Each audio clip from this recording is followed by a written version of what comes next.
Yeah, I'm not happy at the moment. Hopefully it'll get better. Listen, let's say a very good morning to a man who knows a lot more about it than me, former Premier League referee.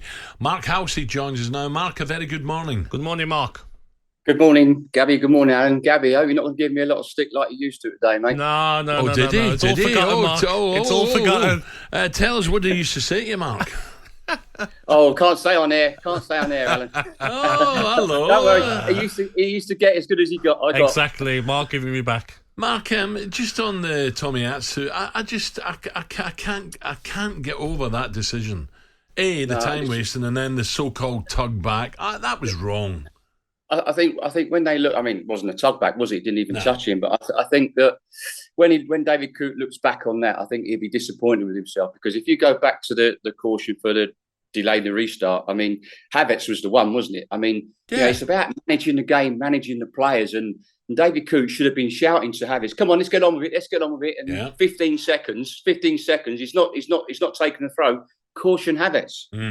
Everybody would have accepted that, but then when he's thrown the ball to the Arsenal defender, then he was 8 seconds. So he's not managed that incident correctly. And for me, you could argue before the free kick leading up to the Arsenal penalty, you could say Ayew perhaps should have got a second yellow card. Absolutely, if he was being consistent. Now, okay, I'm not going to criticise him for not showing a second yellow card there, because when the second yellow card, it's got to be an absolutely nailed on to send a player off. Now, you look at the second yellow card to the Arsenal defender. For me, Ayew knew exactly what he was doing. David Coote indicated a shirt pull. He didn't pull his shirt.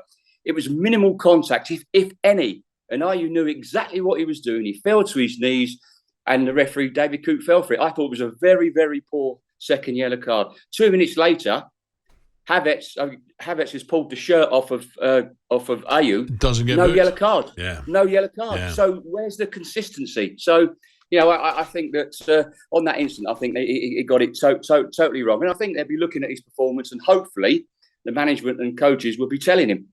What about Mark, the added on time? Because I disagree with so much 9-10 minutes a game, because when we played it, you look over and you'd be like, oh, please be less than 3 minutes. You want to get the game over with. You want to get it into the corner. Do you know what I mean? But yeah, the ball especially going out of play. Down. Exactly. The ball going out of play for, say, a corner.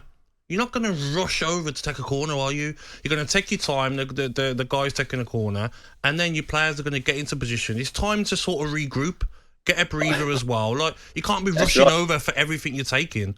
That's what I disagree with. I have to agree, because I wanted the game to slow down myself. So I was blowing out.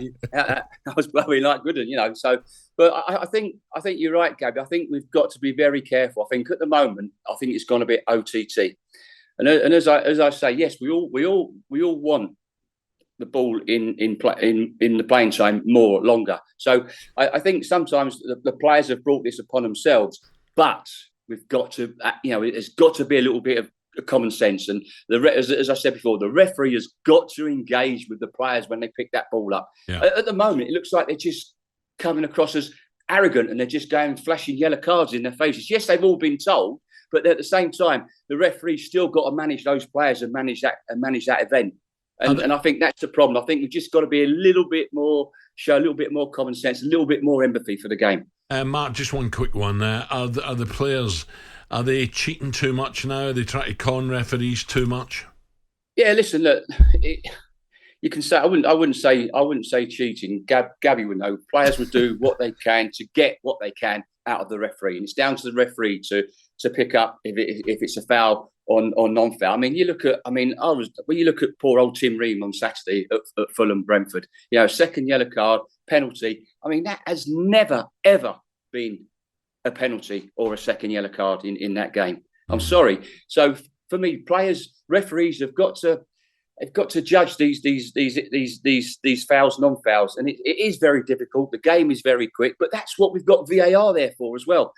Referees are human; they are going to make those mistakes. But if you look at the McAllister incident, you look at Tim Ream incident, why on earth has VAR not got involved? Because to me, they were clear and obvious errors. talkSPORT Breakfast, waking you up Monday to Friday morning from 6 a.m. on AM, on DAB, via the talkSPORT app and on your smart speaker. talkSPORT.